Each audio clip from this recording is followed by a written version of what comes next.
तो हम उस पर एहसान नहीं करते। सच ये है कि हम ये साबित करते हैं कि हम सभ्य हैं, हमारा समाज सभ्य है। क्या बात है, वाह। तो जो आज हो रहा है ये एक सभ्यता की निशानी है, और मैं बहुत मुबारकबाद देता हूँ आप लोगों को कि आपने इस तरह का प्रोग्राम अरेंज किया। जहाँ तक रफ़ी साहब का ताल्लुक़ है, मैं समझता हूँ उनकी तारीफ़ करना बिल्कुल गलत।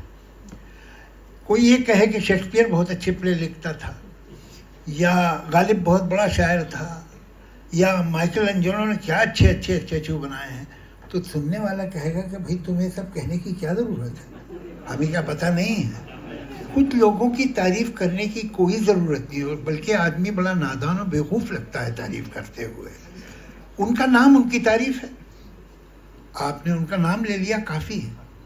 तो जहाँ तक रफ़ी साहब का ताल्लुक़ है, वो एक ऐसा इंस्टीट्यूशन है कि उनको मैं नहीं समझता कि लफ्ज़ों में घेरा जा सकता है। वो उससे बड़े हैं, लफ्ज़ों से बड़े हैं। तो एक बात जो मैं एक आध दफ़ा पहले भी जब मुझे मौका मिला है कुछ कहने का, तो मैंने अर्ज़ किया, होता क्या है कि दुनिया के कुछ मुल्कों में जो हाई प्रोफाइल्ड हैं, जो डेवलप्ड कंट्रीज़ कहलाती हैं, वहाँ कोई आदमी छींक भी दे तो फिर बड़ी बात होती है, उसका जिक्र होता है कि पहली छींक कहाँ हुई थी वगैरह वगैरह। लेकिन जो डेवलपिंग कंट्रीज़ हैं, अब तो फिर भी ध्यान आ गया है दुनिया का भारत पे, और भारत दिन ब दिन इम्पोर्टेंट मुल्क होता ही जा रहा है। लेकिन फिर भी आज से 30 साल पहले, 40 साल पहले, 50 साल पहले तो इसी सिचुएशन नहीं थी। ये दुनिया को मालूम नहीं है कि रफ़ी साहब दुनिया के पहले प्लेबैक सिंगर, दुनिया में इनसे पहले ये प्लेबैक सिंगर का कॉन्सेप्ट ही नहीं था, ये उन्होंने ईजाद किया है। इसके ये मतलब नहीं है कि इससे पहले लिप सिंकिंग नहीं होती थी, लोग एक्टर्स के लिए गाते थे, उस पर एक्टर लिप मूवमेंट नहीं देते थे, ये मेरा मतलब नहीं।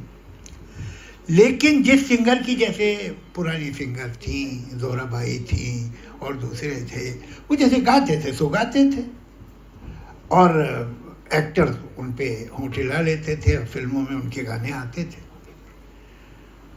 प्लेबैक वो सिंगर थे जिनकी आवाज़ पे दूसरे लोग होंठ हिलाते थे स्क्रीन पे, वो प्लेबैक सिंगर नहीं थे। प्लेबैक सिंगर तो पहले रफ़ी ही साहब हुए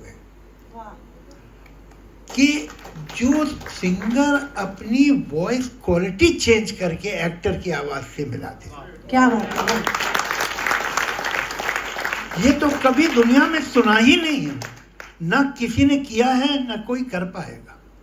आप यकीन कीजिए, ये मैं किस्सा पहले भी एक आध जगह सुना चुका हूँ।